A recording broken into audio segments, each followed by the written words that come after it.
Hors série, les dossiers BFM Business. Pour une République numérique, Frédéric Simotel. Bonjour, bienvenue dans ce hors-série BFM Business et nous allons parler d'identité numérique avec nos invités. Oui, pourquoi l'identité numérique, la République numérique? Vous allez tout savoir autour de ces sujets, la confiance, la protection des données personnelles. On en parle de plus en plus. On aimerait que les candidats à la présidentielle en parlent un peu plus, mais bon, on va en parler en tout cas sur ce plateau. Les technologies sont prêtes, la réglementation française et européenne, ces deux réglementations sont actées. Les citoyens sont, semble-t-il, rodés à ces nouveaux usages et pourtant, on a du mal avec cette identité numérique. On va en parler avec nos invités. Je vous les présente tout de suite. Anne Bouvreau, présidente de Safran Morpho. Bonjour. Bonjour. Anne, merci d'être avec nous. Avec nous également Coralie Héritier, directrice générale d'Idénomique. Bonjour. Bonjour. Coralie, et avec nous David Lacomblède, cofondateur du think tank La Villa Numéris. Bonjour David. Bonjour. Voilà, on va démarrer tout de suite avec vous sur cette identité numérique. Je vais démarrer avec vous, Coralie. Pourquoi il est important aujourd'hui de parler d'identité numérique? On a l'impression qu'on en parle depuis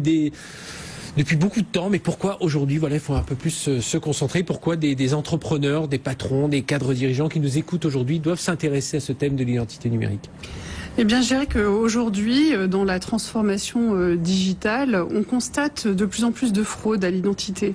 Donc c'est un vrai sujet parce que pour ce développement de la révolution digitale, on a besoin d'instaurer de la confiance numérique. Et quoi de mieux pour le faire qu'une identité numérique? C'est un sujet qui est assez ancien.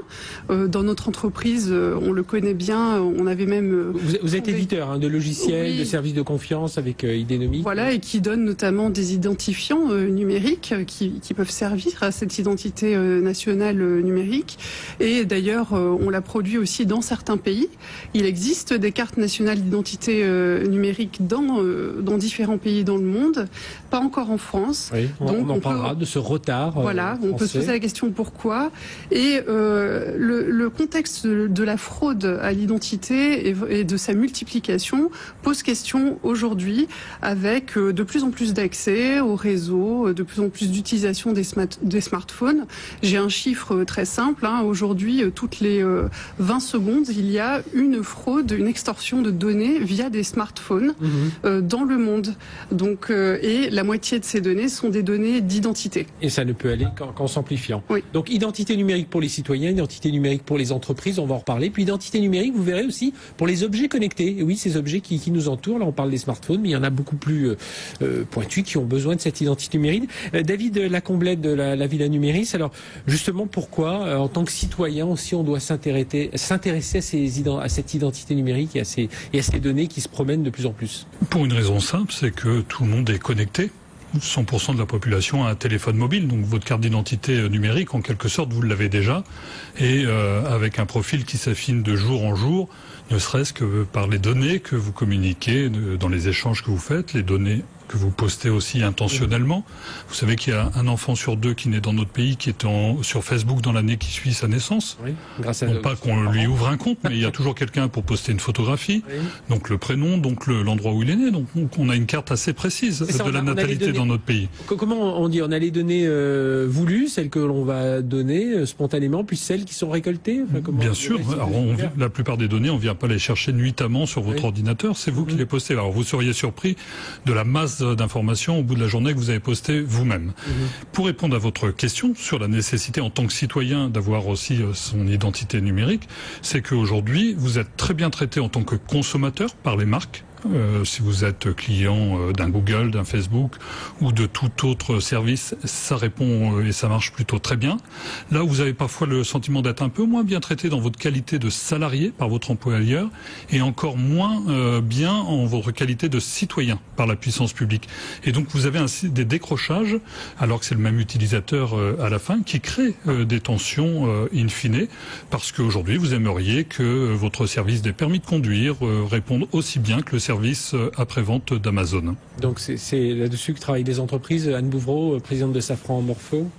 Oui, absolument. Alors j'ai amené moi mon smartphone, pas tellement parce que j'attends un appel, mais parce que c'est vrai, la raison pour laquelle on a besoin d'une identité numérique, c'est parce qu'on consulte nos smartphones plus de 200 fois par jour, on est sur Internet, et donc on fait dans le monde numérique des choses qu'on faisait avant uniquement dans le monde physique. Et on a besoin de sécuriser les transactions, d'identifier ce qu'on fait. Le coût de la fraude bancaire en France, plus de 500 millions d'euros l'an dernier. Donc il y a vraiment une incitation à réduire la fraude. Le vol d'identité numérique, c'est le crime qui progresse le plus vite, selon une étude publiée aux États-Unis l'an dernier.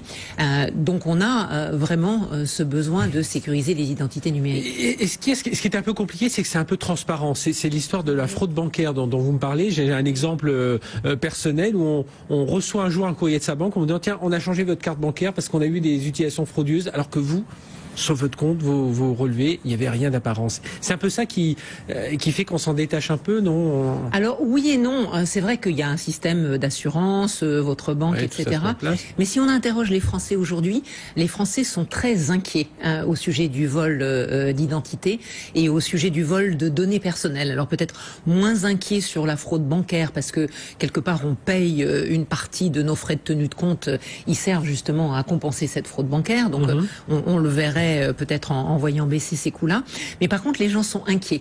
Ils sont inquiets sur le fait que leurs données personnelles, leurs mots de passe de leur compte d'accès à leur banque ou leur service de santé puissent être dérobés, leurs informations sur Facebook. Surtout qu'on est beaucoup à prendre souvent le même mot de passe par facilité, voilà. Mais bien sûr. Sans que ce soit un 2, 3, 4, 5, voilà, on va en avoir un, mais on l'utilise la même structure en tout cas. Le mot de passe le plus courant au mode, c'est 1, 2, 3, 4, 5, 6. Oui, on en parle régulièrement. Ce n'est pas sécurisé.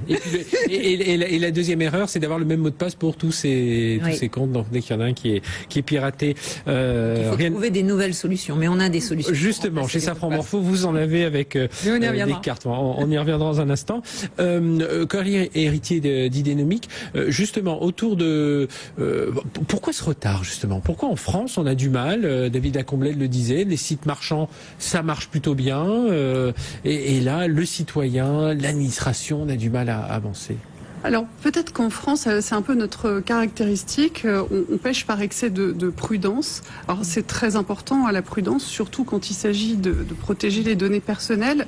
Et c'est probablement une des raisons qui fait qu'en 2012 et auparavant même en 2005 sur le projet INES, on a finalement laissé tomber des projets de carte nationale d'identité électronique justement parce qu'on avait on avait mis le doigt sur des risques, sur des traitements de fichiers, sur la protection des données.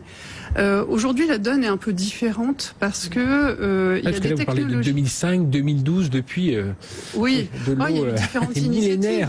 Il y a même eu un projet de labellisation qui s'appelait Idénum, autour duquel s'étaient rassemblés une bonne soixantaine de partenaires et notamment des industriels du secteur, avec pour vocation, ça avait été impulsé à l'époque par, je crois, Nathalie Kosciusko-Morizet quand elle était secrétaire d'État chargée du numérique.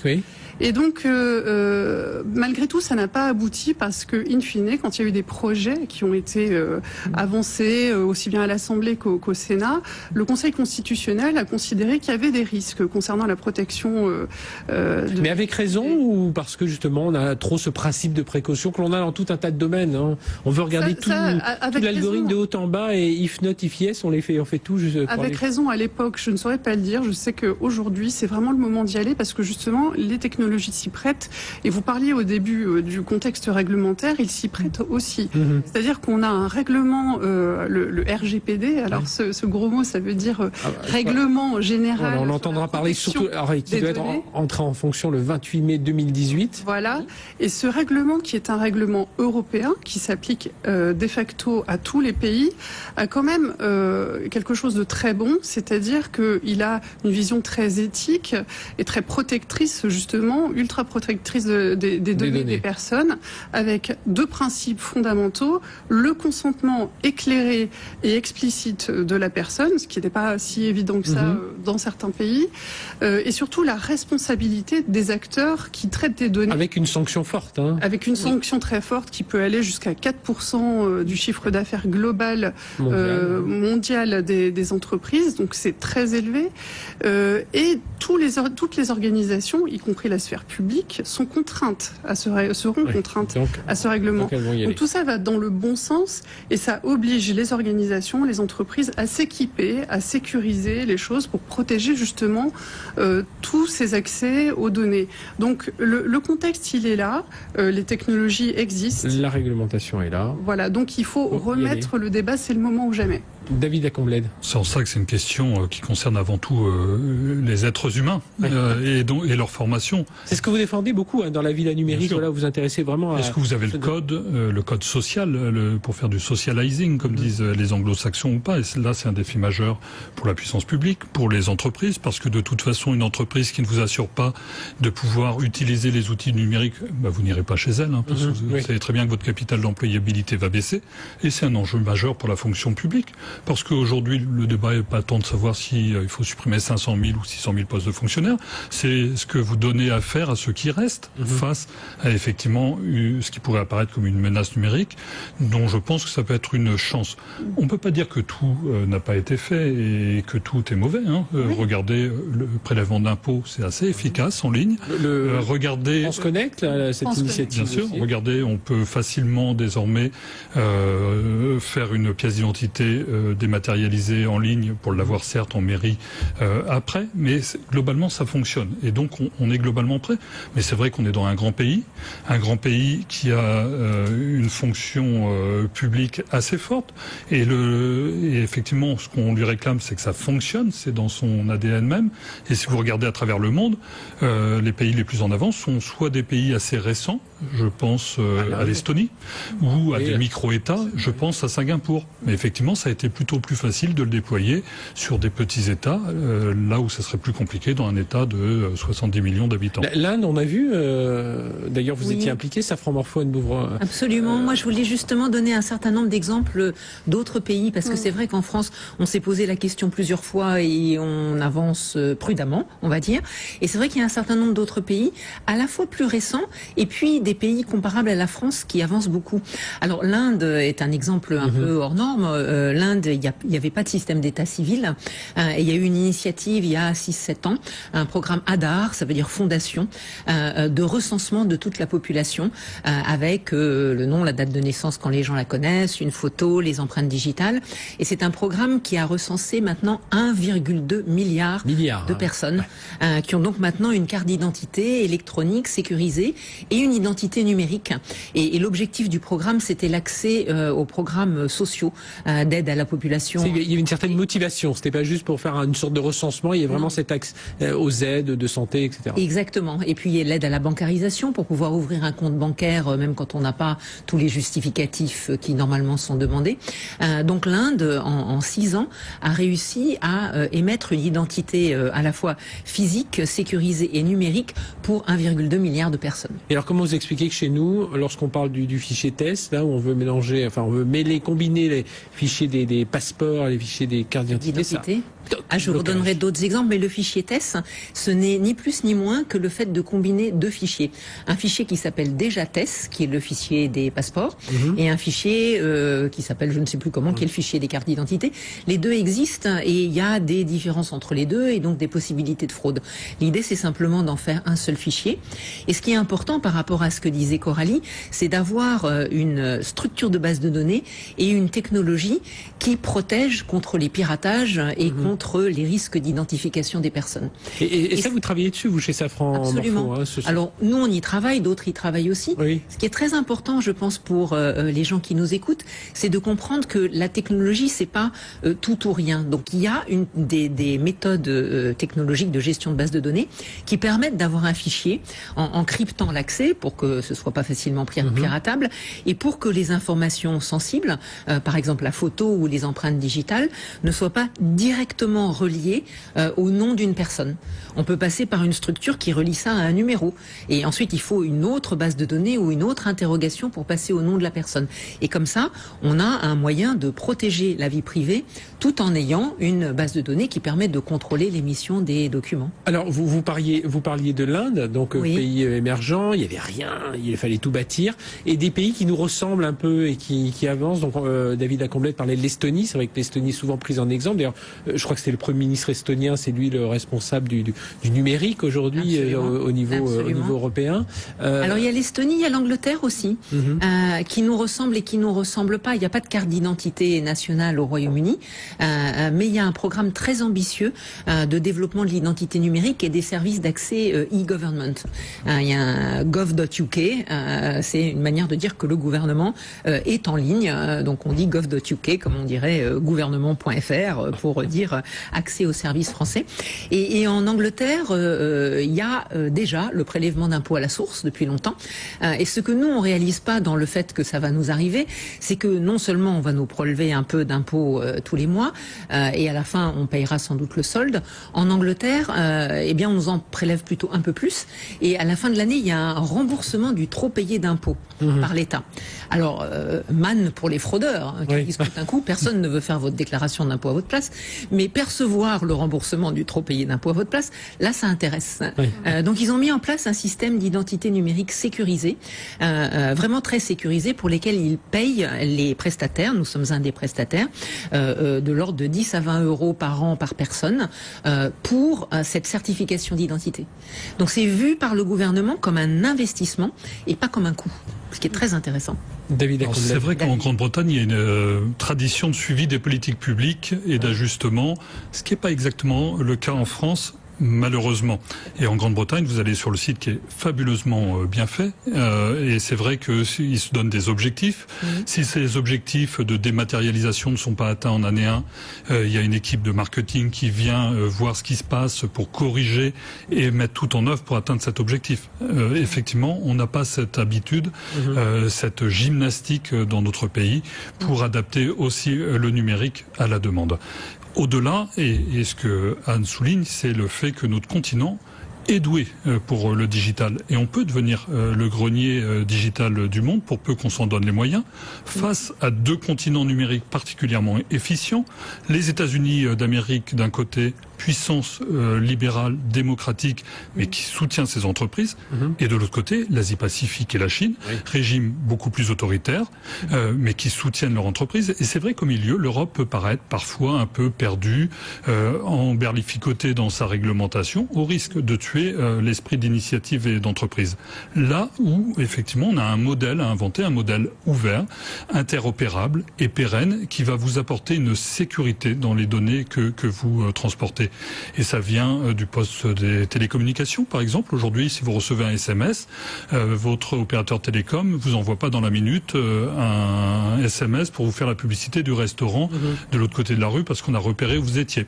Quand vous payez avec votre carte bleue, on vous envoie pas un SMS dans la seconde pour vous vanter les mérites du restaurant d'à côté parce qu'on a repéré là où vous étiez. Donc il y a une grande étanchéité dans les données que l'on connaît de vous.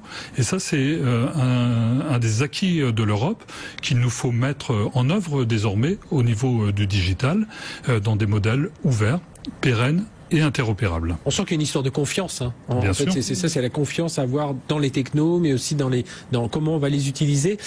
Coralie Héritier, d'Idénomique, comment ça se passe dans les entreprises aussi? Parce que là aussi...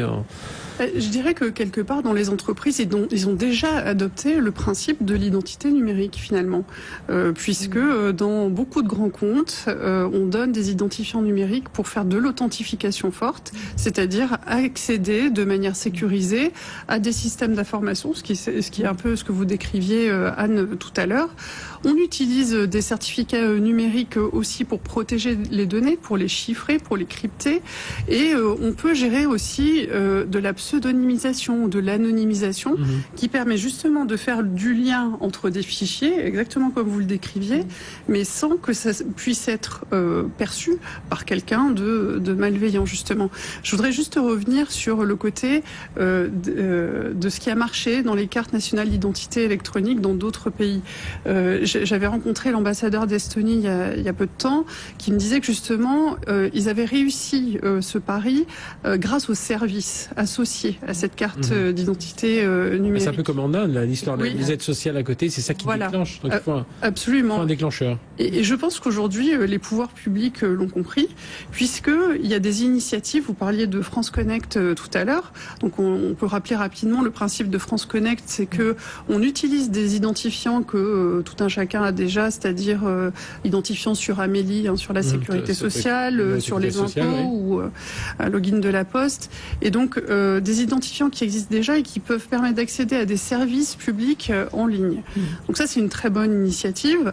Ça ne donnera pas le côté sécurité, mais c'est déjà un premier pas, en tout cas, vers une sorte de fédération d'identité qui serait utile pour des services publics. Oui, puis j'imagine de compréhension, d'apprentissage auprès du public. David Lacomblède. Et des identifiants que vous venez de citer, je vous mets au défi de dire le seul que vous connaissez par cœur. Là où il y en a un qui serait le numéro de mobile, pour le coup, si vous avez un numéro de mobile à vie, vous avez réglé l'affaire de l'identifiant en réalité. Alors sur la qualité de l'identifiant, je me prononcerai pas, mais en tout cas, on peut saluer. On voit déjà qu'il y a un débat. Voilà, il y a une initiative. Commencez par là. Il y a également une autre initiative qui s'appelle ALICEM, qui est pilotée par la NTS, l'Agence nationale des titres sécurisés, qui entre autres choses, s'occupe des passeports biométriques français. Et justement, sur la base de ces passeports biométriques, ce prototype, c'est un prototype pour l'instant ALICEM, mais ça a le mérite d'exister et d'avoir la vocation justement de mettre en regard des éléments du passeport avec son smartphone, justement, pour le coup, où là c'est plus pratique.